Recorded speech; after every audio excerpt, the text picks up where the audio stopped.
안녕하세요. 경인일보 사회부 신지영 기자입니다. 오늘은 화천대유에 대한 초급반 강의를 해보려고 하는데요.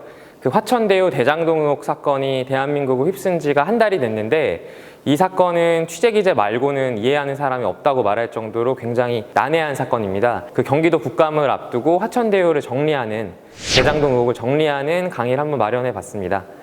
오늘 정치부 명종원 기자가 제 수강생이 돼서 화천대유를 간단하게 정리해보는 시간을 가지겠습니다. 대장동 의혹 사건은 화천대유라는 회사와 대장동, 이 두 가지가 키워드인데요. 여기에 등장하는 인물들이 여러 명 있습니다.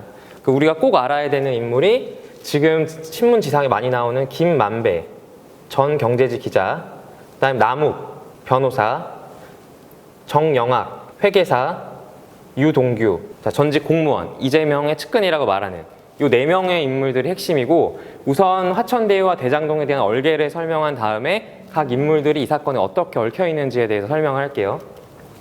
우선 대장동은 성남에 있는 작은 시골 마을인데 이 시골 마을을 이제 개발을 하기로 한 겁니다. 근데 그 개발을 어떻게 하느냐? 보통은 여기다 건설사가 아파트를 지으면 개발이 끝나는데 이거를 민, 관이 공동으로 개발을 하기로 한 겁니다. 여기서 이 민에 해당하는 사람들이 여기 나오는 김만배, 남욱, 정영학, 이 사람들이 바로 민간업자에 해당하는 사람이고요.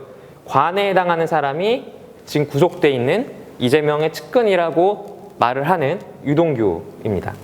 민, 관이 공동으로 여기를 개발을 하는데 그 개발을 할 때 이 사람들이 만든 회사가 이 화천대유라는 회사예요. 근데 이름 자체가 주역에서 나오는 말인데, 이 김만배 씨가 성균관대 동양철학과를 졸업해서 이 화천대유라는 이름을 썼다고 알려져 있습니다. 이 화천대유와 함께 많이 나오는 게 천화동인. 이 두 개의 회사가 민으로 들어가서 너무 많은 이득을 가져갔다는 게 이 의혹의 핵심이에요. 이 두 회사가 가져간 비용이 4천억입니다. 이게 대장동이 아무리 성남의 노른자 땅이라 하더라도 어떻게 민간업자들이 이렇게 많은 금액을 가져갈 수 있느냐, 그게 이번 의혹의 핵심이거든요.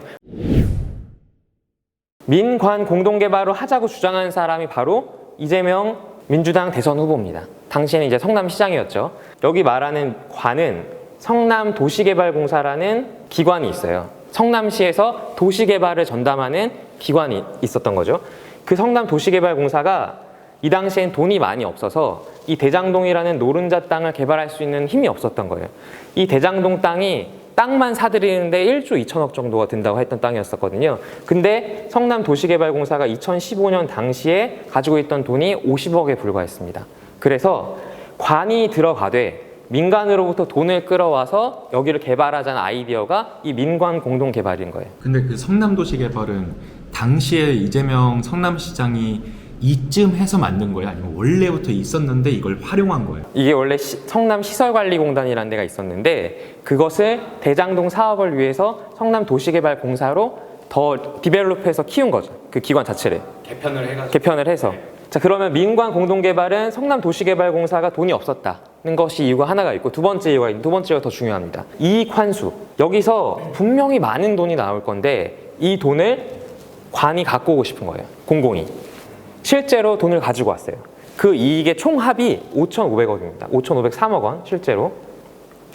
그래서 여기를 개발해서 엄청나게 많은 돈이 나왔는데 그 중에 관이 가져간 게 5,503억 원이 돼요. 그래서 이재명 지사가 주장하는 건 이거예요. 민관 공동개발로 해서 민간업자들이 다 먹을 수 있었던 돈에 5,503억 원이라는 돈을 관이 가져왔다. 그래서 성남 시민들한테 이 돈의 이익이 돌아갔다는 게 이 대장동 개발 사업이었던 거예요. 하지만 이렇게 말을 했던 이 사업이 나중에 까보면은 다른 이야기들이 나오기 시작합니다. 이 민이라는 거는 대장동을 개발하기 위해서 만든 특수 목적 법인이 있어요. 그 목적이 뭐냐? 대장동을 개발하라는 목적. 그 회사 이름이 바로 성남의 뜰입니다. 실제로 사업은, 대장동 개발 사업은 이 성남의 뜰이라는 회사를 통해서 이루어져요. 그럼 이 성남의 뜰은 어떻게 이루어져 있냐? 이 성남의 뜰의 절반은 성남도시개발공사가 가지고 있어요. 50% 플러스 한 주. 그래서 절반에서 아슬아슬 조금 더 많게 성남도시개발공사가 지배를 하고 있는 거고. 그렇게 한 뭔가 이유는 한 주를 더 줘서 이 회사에 대한 지배력을 갖고 있는 거죠. 누가? 이 관이. 최대 대주. 네, 성남시장이. 이거를 지배할 수 있는 성남의 뜰을. 그럼 성남도시개발공사가 50%를 가지고 나머지 누가 가지고 있냐? 43%는 금융회사들이 가지고 있습니다. 하나은행, 국민은행 같은 금융회사들. 그 다음에 6%를 누가 가지고 있냐면 SK증권이 가지고 있습니다. 여기가 되게 중요해요. 그 다음에 1%를 누가 가지고 있냐면 화천대유가 가지고 있어요. 다시 정리를 하면은 대장동은 민관이 공동으로 개발을 했는데 이 민관이 함께 만든 회사가 성남의 뜰이에요. 그래서 민관이 성남도시개발공사가 절반, 나머지 절반은 금융회사, SK증권, 화천대유 이렇게 나눠서 가지고 있는 겁니다. 자, 그럼 우리가 상식적으로 생각을 하면 성남의 뜰에서 발생한 이익의 절반은 성남도시개발공사가 가져가야 되죠. 43%는 금융회사가 가져가야 되죠. 그 다음에 6%는 SK증권이 가져가야 되고 1%는 화천대유가 가져가야 되죠. 근데 그게 거꾸로예요. 이 성남도시개발공사가 가져간 것보다 이 6%와 1%를 소유한 사람들이 훨씬 더 많은 이득을 가져갑니다. 현금으로. 그게 우리가 말하는 배당금. 이게 바로 이 4천억이에요.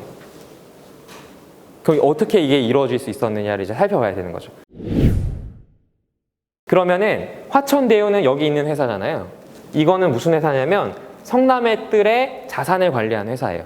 성남의 뜰이 가져온 돈을 어떻게 할지를 관리하는 회사가 바로 이 화천대유라는 회사예요. 그럼 천화동인은 뭐냐? 이 SK증권의 6%. 여기에 어려운 용어인데 특정 금전 신탁 방식으로 투자한 회사가 천화동인입니다. 그러면 특정 금전 신탁은 뭐냐? 투자자들이 있어요. 이렇게 몇 명이. 그럼 투자자들이 돈을 이 증권사에 내고 이거를 어디에 투자해 줘? 라고 맡기는 거예요. 돈을. 내 투자금을 특정한 곳에 사용해 달라고 맡기는 거를 특정 금전 신탁이라고 해요. 그래서 누가 투자했는지는 SK증권밖에 몰라요. 밖으로 공개가 되지 않습니다. 근데 이 특정 금전 신탁으로 SK증권에 투자한 사람들이 이 천화동인이에요. 천화동인의 7명, 7인. 이 사람들이 이 대장동 의혹의 핵심이에요. 자, 그러면 이제 이 사람들 어떻게 4천억을 가져가게 됐냐? 성남의 뜰을 통해서 대장동을 개발해서 이익이 엄청나게 났어요. 그래서 성남도시개발공사가 도로, 건물, 공원, 그 다음에 현금 합쳐서 5,503억 원을 가져갔습니다. 그럼 나머지 돈을 어떻게 나누느냐가 중요하잖아요. 그래서 여기서부터 그 비밀이 나와요. 천화동인의 멤버가 김만배, 남욱, 정영학이에요. 이 중에 정영학이라는 사람은 돈을 어떻게 다루는지, 어떻게 해야 돈을 벌 수 있는지를 도사같이 잘 아는 사람이에요. 이 사람이 여기서 이제 마법을 부립니다. 성남도시개발공사랑 43%의 지분을 가진 금융회사는 우선주로 성남의 뜰의 주식을 소유해요. 그 다음에 6%를 가진 SK증권과 1%를 가진 화천대유는 보통주로 가져가요. 보통주. 그럼 우리가 이름만 보면 우선주는 좋은 것 같고 보통주는 그냥 평범한 것 같잖아요. 근데 반대입니다. 우선주는 뭐냐면 얼마까지만 받겠다는 약정이 돼 있는 거예요. 그래서 만약 여기서 돈이 나오면 이 얼마까지는 우선주가 무조건 가져가요. 보통주는 뭐냐? 그 액수를 넘어간 거는 다 보통주가 가져가는 거예요. 근데 이 성남시 대장동이 개발이 너무 잘 됐어요. 그래서 돈이 굉장히 많이 벌렸어요. 그래서 우선주한테는 돈이 돌아갔어요. 성남도시개발공사가 이걸로 1,800억을 현금으로 가져갑니다. 그럼 그 이상은 누가 가져가냐? 다 SK증권이랑 1%를 가진 화천대유가 가져가는 거예요. 근데 이 SK증권에 투자한 특정 금전 신탁으로 투자한 사람들 7명이 3천억이 넘는 돈을 가져간 거예요. 단 7명이. 그게 이 사건의 핵심이에요. 어떻게 7명이 3천억 넘게 가져갈 수 있냐? 이게 이제 우리가 받아들이기에는 상식적이지 않은 거죠. 근데 이게 바로 보통주와 우선주의 마법으로 그렇게 한 겁니다. 우선주는 얼마까지만 우리가 받겠다. 나머지는 니네가 알아서 해. 보통주는 그 얼마까지를 넘어서는 금액을 다 가져가는 거예요. 그래서 이 금융회사가 가져간 건 30억 정도밖에 안 되고 이 성남도시개발공사가 가져간 거는 1,800억. 그렇게 약정을 한 거예요. 처음 사업을 할 때부터. 2015년에 여기를 개발하고 시작할 때부터 그걸 한 거예요. 자, 그럼 이제 여기서부터 중요한 얘기가 나와요. 우리가 이제 의문을 가질 수 있는 거예요. 우선주, 보통주 이렇게 이 사람들이 많은 돈을 가져갈 수 있게 왜 사업을 이렇게 만들었을까? 그때 등장하는 게 이 사람이죠. 유동규라는 사람은 이재명 지사가 성남시장이 되면서 이재명 지사가 성남도시개발공사의 기획본부장으로 앉힌 사람이에요. 기획본부장이 뭘 하냐? 이 대장동 사업에 대한 모든 것을 총괄하는 자리. 그 자리에 있었던 거예요. 그래서 당연히 우선주, 보통주로 이런 식으로 나누면 보통주 이 사업이 너무 초대박에 터져. 그런 보통주가 너무 많이 가져갑니다. 라는 말을 성남도시개발공사 사람들이 했어요. 근데 그거를 묵살하고 이 사람들이 많이 가져갈 수 있는 구조를 짠 게 바로 이분입니다. 그게 이제 초과이익 환수 그거를 넣었다 뺐다 네. 그 얘기가 그게 이제 기사에서 많이 나오는 초과이익 환수. 어느 정도를 넘어가면은 그걸 다시 민관이 5대5로 나누거나 일정 비율로 나누자고 해야 되는데 그걸 여기로 몰아주게 한 게 이제 이 사람이 거기에 개입돼 있다는 혐의를 받고 있는 거예요. 그것 때문에 지금 이분이 구속된 상태고. 자, 그러면 천화동인의 7명이 누구냐? 자, 1호 김만배는 전직 경제지 법조기자예요. 4호 남욱은 변호사입니다. 근데 변호사인데 이 사람은 원래 대장동 사업을 2009년부터 대장동에 투자를 해온 사람이에요. 거기서 활동을 해온 사람이에요. 정영학은 남욱의 짝꿍. 회계사기 때문에 돈을 잘 관리하고 돈에 대해 밝기 때문에 이 둘이 콤비로 2009년부터 여기서 활동을 해왔던 거예요. 그래서 이 두 사람이 활동해오다가 김만배를 만나서 이 사람들이 유동규와 함께 이 민간에 막대한 이익을 가는 이 대장동 의혹, 화천대유의 사건을 일으킨 거죠. 지금.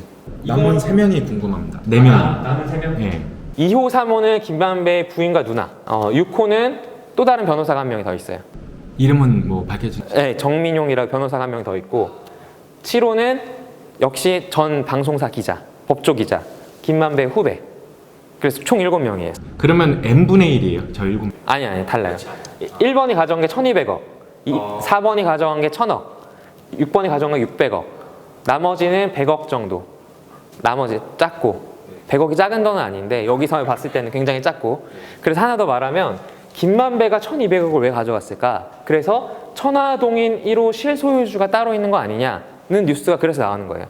그래서 정영학이라는 사람이 녹취한 게 있어요. 유동규한테 뺨을 맞았다고 하면서 나오는 그 녹취록에. 그래서 이 중에 700억이 유동규 거다는 의혹이 있는 거예요. 여기서. 그래서 1, 2, 3, 4, 5, 6, 7에 있는데 핵심은 1, 4, 5, 5.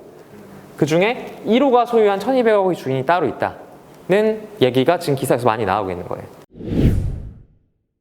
간단히 얘기를 하면 1호 실소유주가 누구냐? 진짜 유동규냐? 유동규 뒤에 누가 있는 거 아니냐? 그거를 이재명 지사라고 보는 것이 지금 야당의 입장입니다. 그래서 그분들은 1호 실소유주에 대한 공격을 할 거예요. 그래서 그분들이 가진 프레임은 뭐냐면 대장동 개발 초기부터 민관 합동 계획을 세우고 민이 초과이익을 다 가져갈 수 있게 만들고 그래서 결국 이 사람들한테 이익을 주고 이 사람의 실소유주를 한 것은 결국 이재명 지사가 설계한 것이다 라는 게 이제 국민의힘 쪽 주장인 거예요. 이재명 지사는 이렇게 말합니다. 대장동이 그렇게 대박이 날 줄 몰랐다. 그래서 우리는 5,503억을 가져온 것도 당시에는 많이 가져온다고 생각을 한 것이다. 민간 사업자는 그 정도로 많이 이익이 날 줄 몰랐다. 그런데 2015년부터 부동산 경기가 오르다가 2019년 이때부터 분양이 이제 활발하게 이뤄진 대장동에 그 당시에 부동산 경기가 너무 올라서 지금도 너무 올라서 이익이 너무 커진 거다. 그래서 여기가 이렇게 커진 거다. 이게 이재명 지사의 주장인 거예요. 하나 더 들어가면 이 화천대유와 연관된 사람들이 나와요. 박영수 특검, 그다음에 권순일 대법관, 곽상도 의원 이런 사람들을 봤을 때 이것은 사실 국민의힘 쪽 사람들이다. 그 사람들이.